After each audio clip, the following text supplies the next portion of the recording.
4க்கும் 5க்கும் உரிய சனி 6ல் உள்ளார். அதாவது இந்த 4க்கும் 5க்கும் உரிய சனி ஒரு 6ஆம் இடத்துல இருக்குதுங்க. அதில் கொஞ்சம் கவனம் தேவை, வேற ஒன்றும் இல்லை. தொழில் சார்ந்த விஷயங்களில் அதிக கடன் வாங்கிடாதீங்க. அந்த கடனால் சில கஷ்டங்களையும் நீங்கள் அனுபவிக்கிற மாதிரி இருக்குது. ஸோ நீங்கள் கொஞ்சம் கடன் வாங்குற விஷயத்தில் கொஞ்சம் கவனமாக இருங்க.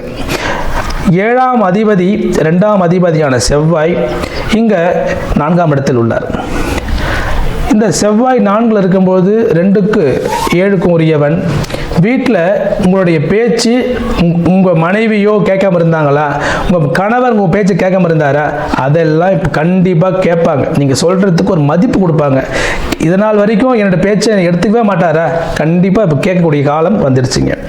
உங்கள் ராசிநாதன் 8க்குரியவனே 4ல் உள்ளார்.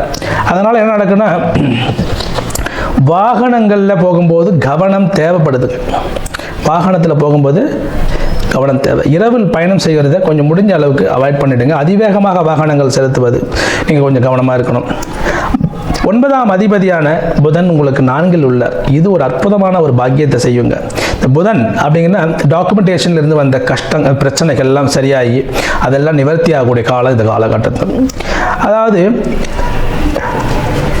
6ல் சனி இருக்கிறது.